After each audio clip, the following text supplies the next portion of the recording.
இவர் பதவி ஆசை பிடித்து செய்கிறார். சோஃபா வந்து இறங்கியதும் போட்டி கொடுக்கிறார். பணம் கொடுக்கிறவன் அதுக்கு வேற வழியே தெரியாது அவனுக்கு, அப்படியே கொடுக்கணும்னு நினைக்கிறவன். அது நீ சொல்ற மாதிரி நூற்றுக்கணக்கான கோடினா எப்படி சோஃபால கொடுத்து அனுப்ப முடியும்? அவங்க அரசியல் செய்யறாங்களாம், நம்மளை டேமேஜ் பண்றாங்களாம், நம்மளை காயப்படுத்துறாங்களாம், நம்முடைய தலைமையை பலவீனப்படுத்துறாங்களாம். என்னை பற்றி எனக்கு தெரியும், என்னை மதிப்பிட வேறு எவருக்கும் அந்த ஆளுமை இல்லை, அந்த வலிமை இல்லை. என்னை பற்றி எனக்கு தெரியும், அது போதும். இவங்க ஏன் சோஃபா எடுத்துட்டு வந்தாங்கன்னு எனக்கே தெரியாது. யாரோ விஜய் வர போறான்னு சொன்ன உடனே உட்காரத்துக்கு இடம் இல்லை. ஏன்னா அந்த இடம் தலைமை அலுவலகத்தை ரெனோவேஷன் பண்ணிட்டு இருக்கிறோம் நம்ம ரொம்ப நாளா. கையில காசு இருந்துச்சுன்னா என்னைக்கே செஞ்சு ஒரு 6 மாசத்துல முடிக்கிற வேலை அல்லது 3 மாசத்துல முடிக்கிற வேலை. வர்றவங்க தான் கொஞ்சம் கொஞ்சம் இந்த வேலையை செஞ்சு கொடுங்க, இதுக்கு கொஞ்சம் டைல்ஸ் வாங்கி கொடுங்க, இது கொஞ்சம் ஷீட் வாங்கி கொடுங்க. இந்த விழுப்புரம் மாவட்ட தம்பிகள் தான் அந்த ஷீட் வாங்கி கொடுத்தாங்க, தருமபுரி தம்பிங்க அந்த டைல்ஸ் வாங்கி கொடுத்தாங்க, இப்ப புதுசா வந்து சேர்ந்த தோழர்கள் இந்த சோஃபா வாங்கி கொடுத்தாங்க.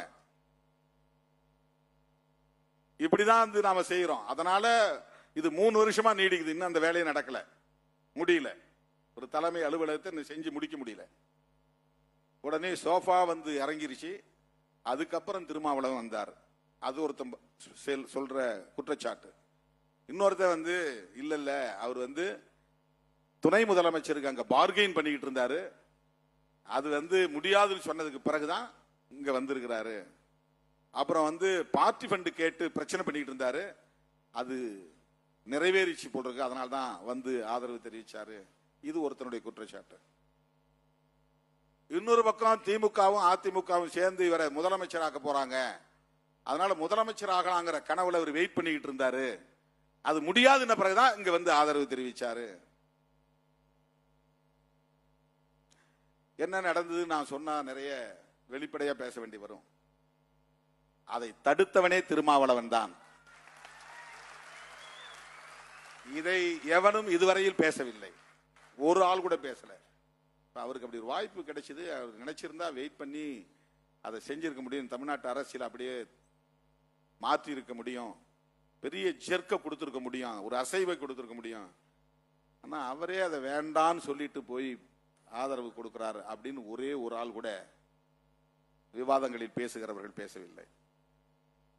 திமுகவுக்கு துரோகம் இழைத்து விட்டார்கள். யார் துரோகம் இழைத்தது? யார் துரோகம் இழைத்தது? திருமாவளவனா? மனசாட்சி உள்ள ஒவ்வொருவருக்கும் தெரியும் திருமாவளவன் நட்பில் எவ்வளவு தூய்மையாக இருக்கக்கூடியவன் என்பது. அப்படி நினைத்திருந்தால் தேர்தலுக்கு 2 ஆண்டுகளுக்கு முன்பே என்னை அந்த கூட்டணியில் இருந்து வெளியேற்றுவதற்கு என்னென்ன முயற்சிகள் நடந்தன, அதற்கு நான் உடன்பட்டேனா? என்னென்ன ஆசை வார்த்தைகள் சொல்லப்பட்டன, அதற்கு நான் இணங்கி போனேனா?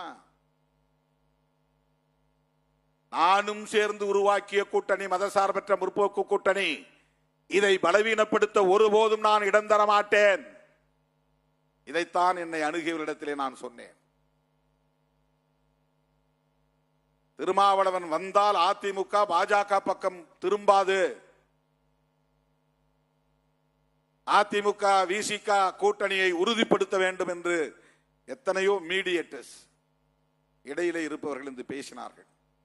இது அந்த அன்றைக்கு இருந்த அரசுக்கு, ஆட்சியாளர்களுக்கு தெரியும். உடன்பட்டேனா? அதற்கு உடன்படவில்லை. ஏன்? இன்றைய முதலமைச்சர் அனைவருக்குமான தலைவர் அம்பேத்கர் என்கிற நூலை வெளியிடுகிற போது திருமாவளவன் அவர்கள் எங்கிருந்தாலும் அவருடைய உள்ளம் இங்கேதான் இருக்கும் என்று அந்த வெளியீட்டு விழாவிலே பேசினாரே. எமது கூட்டணிக்கு வந்தால் ஆட்சியிலும் பங்கு, அதிகாரத்திலும் பங்கு தர தயாராக இருக்கிறோம் என்று சொன்னாரே. ஆட்சியிலும் பங்கு, அதிகாரத்திலும் பங்கு என்று சொன்னதும் அது சிறுத்தைகளின் முழக்கம்தான் என்று உலகமே புரிந்து கொண்டதே. அது திருமாவளவனுக்கான அழைப்புதான் என்று அரசியல் அரங்கில் இருந்த அத்தனை பேரும் புரிந்து கொண்டார்களே. அதை காரணம் காட்டி என்னால் ஓடி போயிருக்க முடியாதா? கை கொடுத்திருக்க முடியாதா? அப்போதே புதிய கூட்டணியை உருவாக்கி இருக்க முடியாதா? திமுக கூட்டணியில் கையொப்பம் இடுவதற்கு ஒரு மாதத்திற்கு முன்பு தாவேகாவின் முன்னணி தலைவர்கள் ஒருவர் என்னை வந்து தனிமையில் சந்தித்து மீண்டும் என் விருப்பத்தை கேட்டறிந்தாரே, அவரிடத்தில் அறுதியிட்டு சொன்னேனே, தோற்றாலும் சரி, பல இழப்புகளை சந்தித்தாலும் சரி, மதசார்பற்ற முற்போக்கு கூட்டணி உடைபடுவதற்கு, பலவீனப்படுவதற்கு நான் ஒருபோதும் இடம் தர மாட்டேன் என்று சொன்னேனா இல்லையா? அவரும் உயிரோடு இருக்கிறார். வேண்டுமானால் அவரிடத்தில் கூட விசாரித்துக் கொள்ள முடியும். போனேனா? இல்லையே. எனக்கென்று ஒரு பிரின்சிபிள், எனக்கென்று ஒரு கொள்கை இருக்கிறது, எனக்கென்று ஒரு அரசியல் நேர்மை இருக்கிறது. வெறும் பதவிக்காக, பரிசுக்காக, பொருளுக்காக, புகழுக்காக நிலைப்பாட்டை அடிக்கடி மாற்றிக் கொள்கிறவன் இல்லை என்பதை அவ்வப்போது காலத்தால் நான் உறுதிப்படுத்தி இருக்கிறேன். யார் இதை பற்றி பேசினார்கள்? பார்கெயின் செய்தேன், பேரம் பேசினேன், படியவில்லை என்றும், வாய்ப்பு நிறைவேறவில்லை, அதனால் இன்றைக்கு தாவேகாவுக்கு ஆதரவு என்றும் பலரும் இன்றும் பேசிக் கொண்டிருக்கிறார்கள். திராவிட முன்னேற்ற கழக தலைமையிலான மதசார்பற்ற முற்போக்கு கூட்டணிக்கு விடுதலை சிறுத்தைகள் கட்சி எந்த வகையிலே துரோகம் இழைத்தது? யாராவது சொல்ல முடியுமா? ஆதாரம் காட்ட முடியுமா? வெளிப்படையாக விவாதிக்க முடியுமா? தாவேகாவுக்கு ஆதரவு தெரிவிக்கிற கடைசி நொடி வரையில் திமுக தலைமைக்கு தகவல் கொடுத்தேன். நாங்கள் இப்படித்தான் முடிவெடுக்க போகிறோம், இப்படித்தான் நிலைப்பாடு எடுக்க போகிறோம், இதுதான் காரணம். வெளிப்படையாக பேசினோமா இல்லையா? ஒப்புதல் பெற்றோமா இல்லையா? அந்த தோழமையை பாராட்டினோமா இல்லையா? அந்த நட்புறவை சிதைக்க கூடாது என்பதில் உறுதியாக இருந்தோமா இல்லையா? தோழர் ரவிக்குமார் அவர்களும் சிந்தனை செல்வன் அவர்களும் அன்றைக்கு என்னோடு நெருக்கமாக இந்த இடத்தில் தனிமையில் இருந்த போது, சேருவதென்று முடிவெடுத்தால் நீங்களே அமைச்சரானால்தான் தமிழ்நாடு முழுவதும் ஒரு எழுச்சி உருவாகும், அதற்கு நீங்கள் உடன்பட வேண்டும், அதுதான் சிறப்பாகவும் இருக்கும். ஒன்று ஆதரவு தருவதில்லை என்ற நிலைப்பாட்டை எடுக்க வேண்டும். அப்படி இல்லை என்றால் ஆதரவு தருவது என்று முடிவெடுத்தால் நீங்களே அமைச்சராவதுதான் சரியாக இருக்கும் என்ற ஆலோசனைகளை தந்தார்கள். இந்த ஆலோசனை சரிதான், இல்லை என்று நான் மறுக்கவில்லை. ஆனால் அதற்கும் நான் உடன்படவில்லை. என்னை பொறுத்த மட்டில் என்னை பற்றிய தனிப்பட்ட முடிவு, அதை எடுப்பதற்கு எனக்கு தனி அதிகாரம் இருக்கிறது, சுதந்திரம் இருக்கிறது. தோழர் ரவிக்குமார் இடத்திலே நான் சொன்னேன், தனிப்பட்ட முறையில் என்னுடைய கருத்து இது, ஆனால் கட்சி கருத்து என்று இதை நான் திணிக்க மாட்டேன். கட்சி சார்பில் அனைத்து பொறுப்பாளர்களும் இங்கே இல்லை என்கிற போது, பொதுச் செயலாளர்கள் என்கிற முறையில் நீங்கள் இருவரும் சொல்லுகிற கருத்தை நான் ஏற்றுக்கொள்ளுகிறேன் என்று 10 நாட்களுக்கு பிறகுதான் தோழர்களே 9ஆம் தேதி ஆதரவு என்கிற நிலைப்பாட்டை நாம் தனித்து வெளியே இருந்து ஆதரவு தருவது என்கிற நிலைப்பாட்டை மட்டும் அறிவித்தோம். கம்யூனிஸ்டுகளுக்கு என்ன நிலைப்பாடோ அதுதான் நம்முடைய நிலைப்பாடு. அவர்கள் எடுப்பதை போல் நாங்களும் எடுப்போம் என்று நான் சொன்ன வாக்குறுதியை இன்றைக்கு நிறைவேற்றினேன். ஆனால் கம்யூனிஸ்ட் தோழர்களுக்கே திருமாவளவன் மீது சந்தேகம் வரக்கூடிய அளவுக்கு விவாதங்களை மடைமாற்றி கொண்டு போனார்கள். திருமாவளவன் தாமதப்படுத்துவதற்கு இதுதான் காரணம். நம்மை வைத்து திருமாவளவன் ஏதோ அரசியல் செய்வது போல் தெரிகிறது என்றும் அந்த கட்சி தோழர்களுக்கு இடையிலே விவாதம் நடந்ததாக நான் அறிந்தேன். எந்த இடத்திலும் நாம் அப்படி பேசவில்லை. அவர்களும் நாமும் ஒரே களத்தில் நிற்கிறோம், ஒரே திசை வழியில் பயணிக்கிறோம். ஒரு புரட்சிகர அரசியலை முன்னெடுக்க வேண்டும் என்பதில் உறுதியாக நாம் நிற்கிறோம் என்கிற அந்த அடிப்படையில் தான் 7ஆம் தேதி அவர்களோடு சேர்ந்து ஒரு போராட்டத்தை நடத்தினோம்.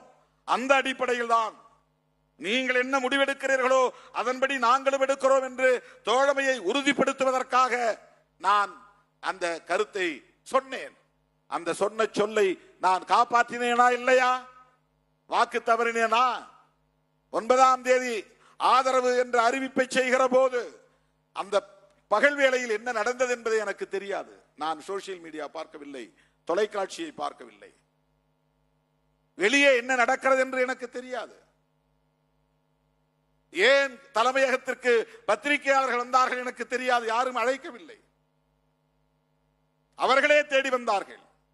தோழர்களே, 9ஆம் தேதிக்கு பிறகு 21ஆம் தேதி தான் அமைச்சரவையில் தேர்வது என்று நாம் முடிவெடுத்தோம். அமைச்சரவையில் சேர்ந்தது அவ்வளவு பெரிய குற்றமா? பெரியார் வெளிவந்தவர்கள் பெருமைப்பட்டு இருக்க வேண்டாமா? தலித் மக்களுக்காக போராடுகிற ஒரு இயக்கம் முதல் முறையாக அமைச்சரவையிலே இடம்பெறுவதை நாங்கள் வரவேற்கிறோம், பாராட்டுகிறோம் என்றல்லவா பெரியார் பாசறையில் இருந்து உருவான இயக்கங்கள் தலைவர்கள் அதில் உடன்பாடு இல்லை என்றாலும் கூட பாராட்டி இருக்க வேண்டும்.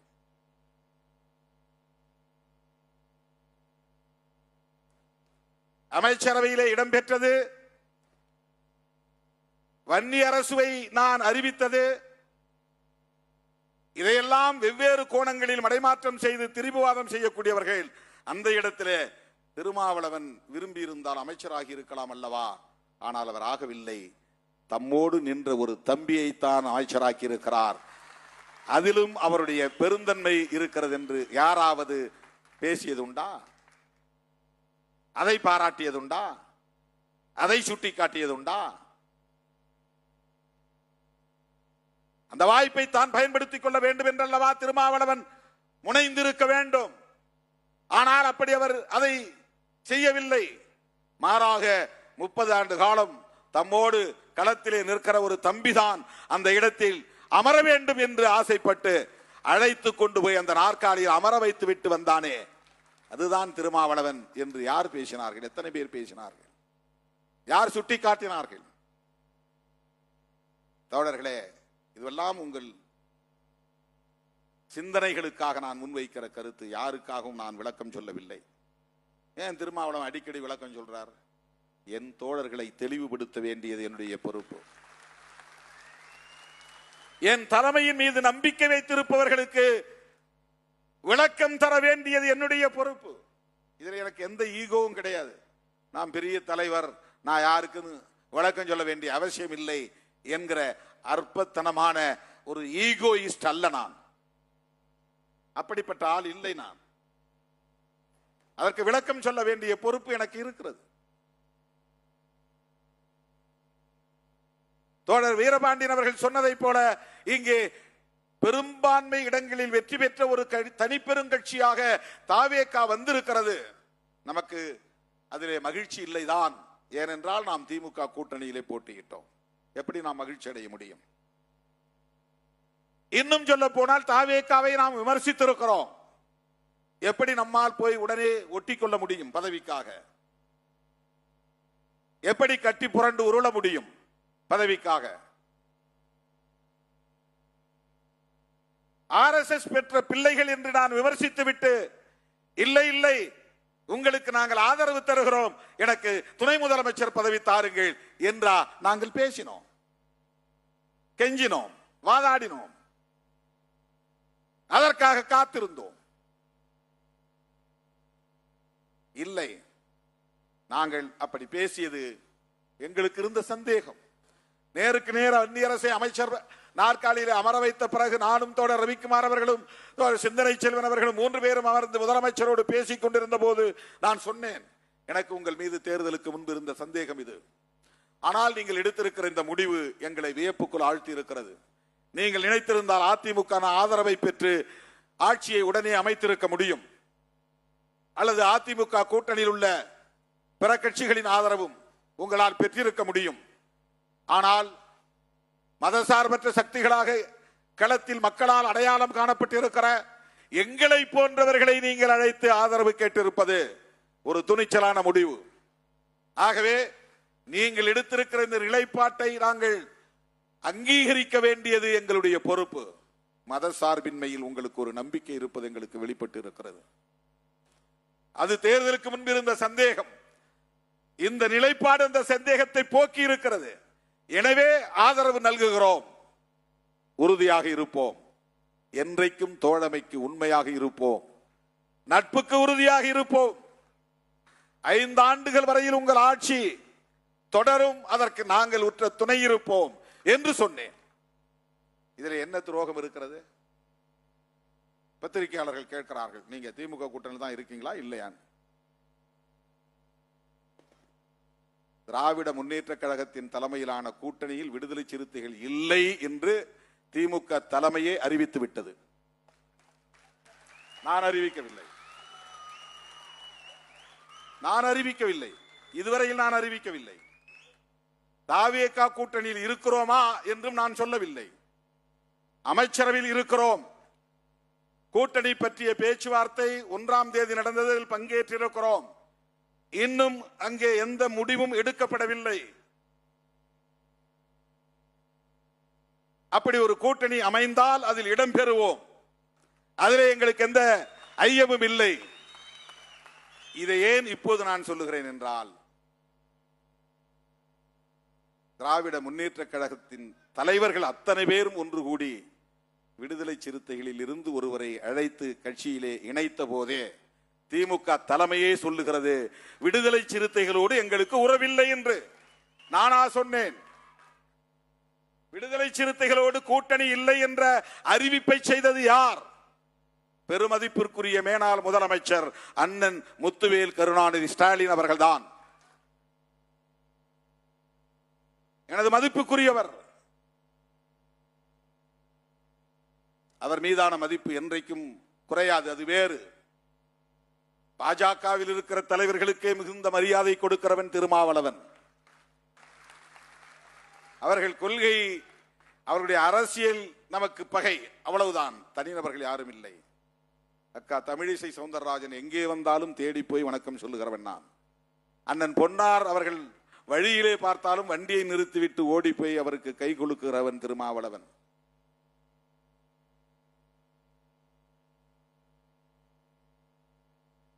மேல்மருவத்தூர் ஆதிபராசக்தி இடத்திற்கு போயிருந்த போது ஒரு ஓரமாக நின்று கொண்டிருந்த அண்ணாமலை அவர்களை அவர் ஓரமாக நிற்கிறார் என்று யாரோ சொன்னதும் வண்டியை நிறுத்தி வண்டியிலிருந்து இறங்கி அவரிடம் போய் உள்ளே இருந்தவரை வெளியே இழுத்து கை குலுக்கி வாழ்த்து சொல்லிவிட்டு, சிறப்பாக நீங்கள் அரசியல் செய்கிறீர்கள், உங்களுக்கு வாழ்த்துக்கள் என்று சொன்னவன் திருமாவளவன். அதிலே நமக்கு எந்த மாற்று கருத்தும் இல்லை. அடிக்கடி விமான நிலையங்களில் அன்புமணி ராமதாஸ் அவர்களை நான் சந்திப்பதுண்டு. அவர் பார்த்தாலும் பார்க்காவிட்டாலும் நான் பார்த்தால் அவரை பின்னால் போய் தட்டி வணக்கம் சொல்லிவிட்டு செல்லுவது என்னுடைய வழக்கம்.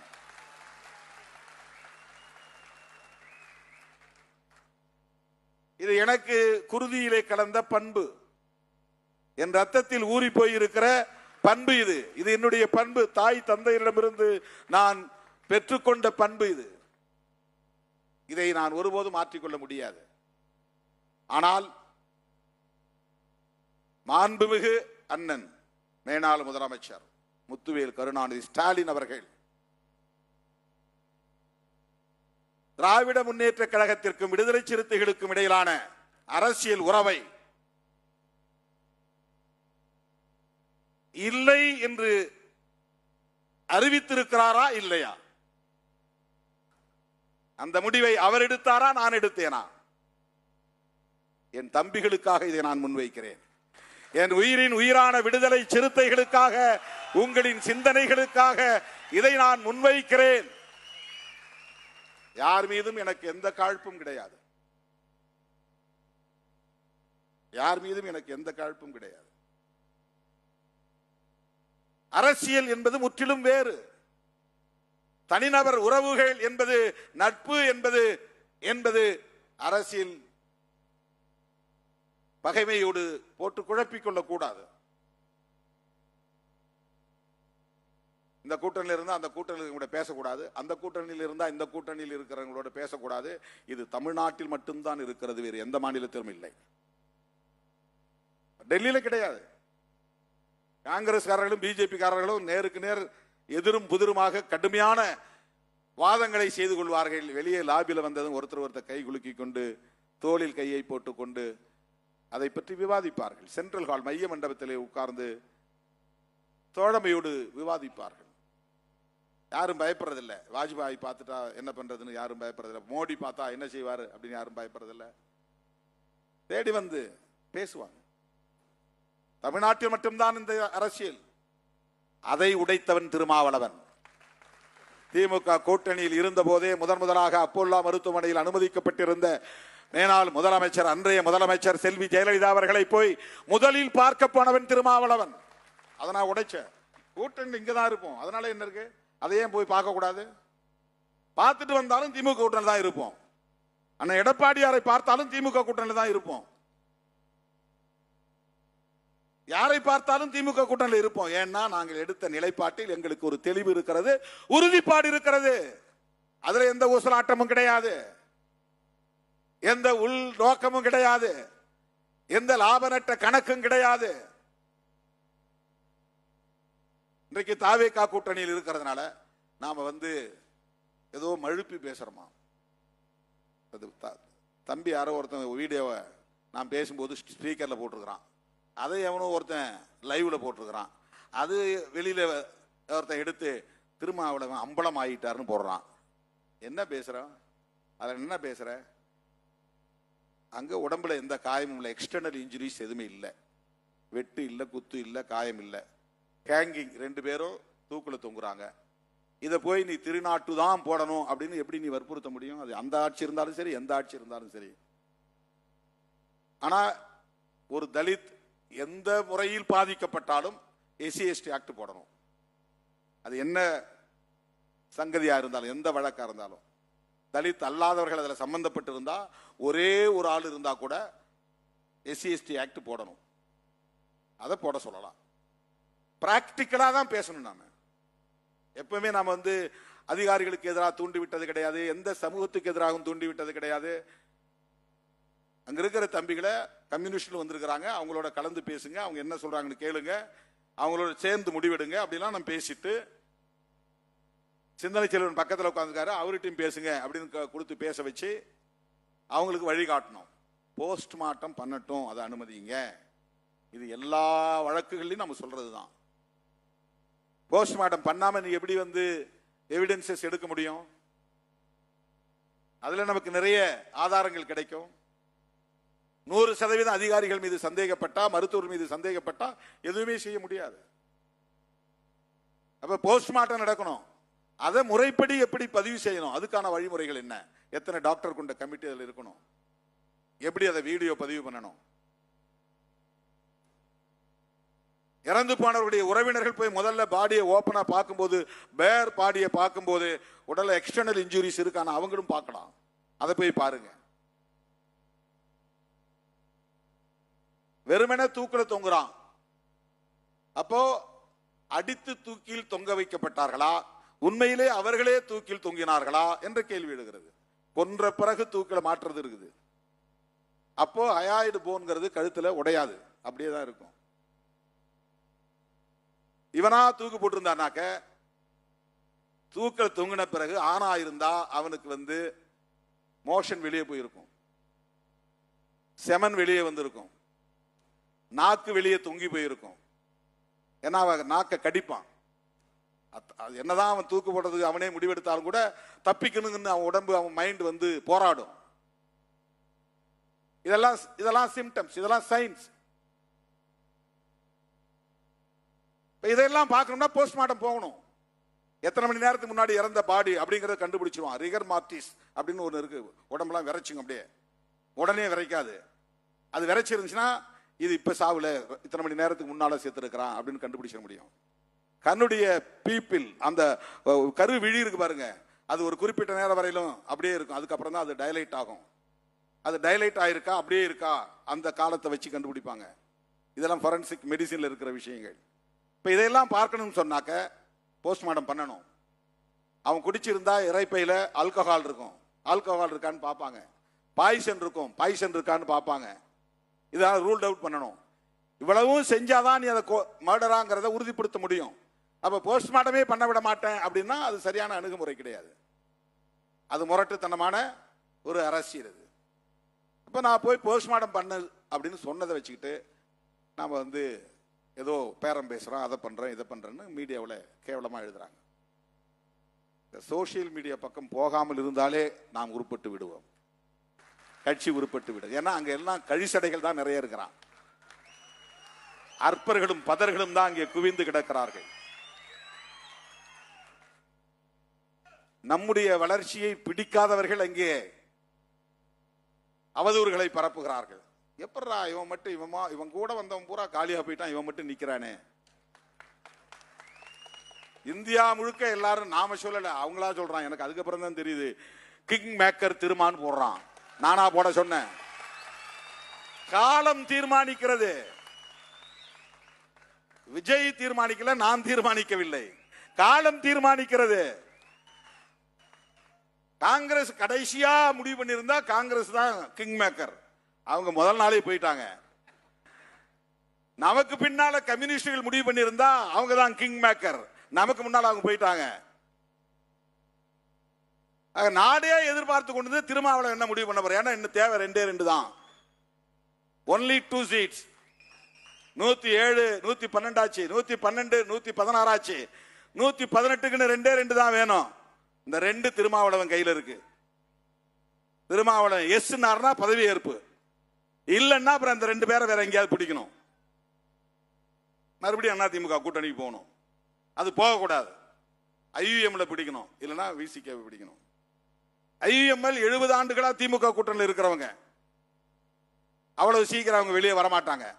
அப்ப இந்த ஒரு ஆள் தான் முதல்ல நாம வீழ்த்த வேண்டிய ஆள் அப்படின்னு அவங்க கணக்கு போடுறாங்க. நம்மளை வாங்க நாங்க வச்சிருக்கிறோம் கூப்பிட்டோமா? இல்ல. நாங்க இதை தந்தா இதை தாங்க அப்படின்னு நம்ம பேசணுமா? இல்ல. இதை எல்லாவற்றையும் காலம் தீர்மானிக்கிறது.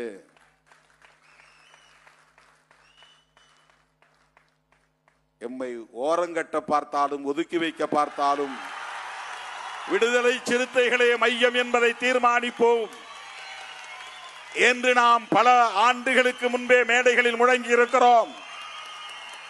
நீ தலித் இயக்கம் என்று எங்களை பார்க்கலாம், திருமாவளவன் ஒரு தலித் என்று நீங்கள் ஒதுக்கலாம், 2 சீட்டு தானே என்று அலட்சியப்படுத்தலாம்.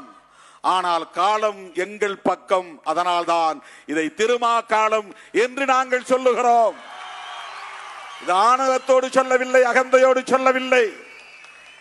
25-30 ஆண்டுகளாக தாக்கு பிடித்து நிற்பதே ஒரு ஆளுமையின் அடையாளம், ஒரு லீடர்ஷிப்புக்கான அடையாளம். அது நான் ஆசைப்பட்டிருந்தால் அங்கும் இங்கும் ஊசலாடி இருந்தால் எப்போதே நான் வெளுத்து போயிருப்பேன், அம்பலப்பட்டு போயிருப்பேன், ஓரங்கட்டப்பட்டிருப்பேன்.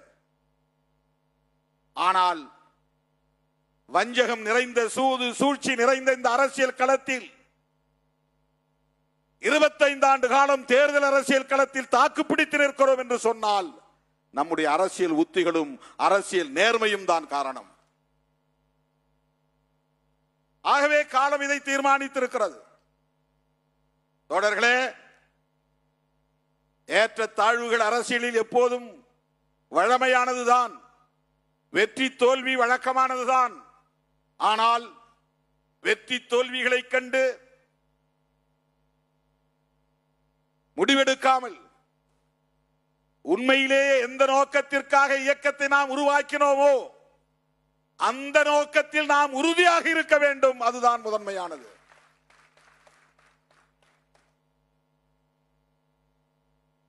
அதில் நமக்கு எந்த தடுமாற்றமும் கூடாது. இதுதான் என்னுடைய செய்தி. வருகிற ஆகஸ்ட் 17 உளுந்தூர் பேட்டையில் மது மற்றும் போதைப் பொருள் ஒழிப்பு மாநாடு நடத்திய அதே இடத்தில் தமிழ் தேசிய எழுச்சி மாநாடு நடைபெற உள்ளது. குறைந்தது 10 லட்சம் பேர் திரளுகிற மாநாடாக அந்த மாநாடு நடைபெற வேண்டும். ஜூலை 10ஆம் தேதியிலிருந்து 20ஆம் தேதி வரையில் மண்டல செயற்குழு கூட்டங்களில் உங்களை சந்திக்க இருக்கிறேன். தேர்தல் முடிவுகளை மறந்துவிட்டு எப்போதும் நாம் எந்த நோக்கத்திற்காக களத்தில் நிற்கிறோமோ அதே வீரியத்தோடு அதே துடிப்போடு மீண்டும் சந்திப்போம் சந்திப்போம் சந்திப்போம் என்று சொல்லி விருது பெற்ற சான்றோர் அனைவருக்கும் எனது நெஞ்சார்ந்த வாழ்த்துக்களையும் பாராட்டுக்களையும் தெரிவித்து நிறைவு செய்கிறேன். நன்றி, வணக்கம். பாண்டிச்சேரி 1 லட்சம், அரூர் பழனிசாமி 1 லட்சம், பிராங்க்லின் பிரகாஷ் 2 விருதுகளுக்கு 1 லட்சம்.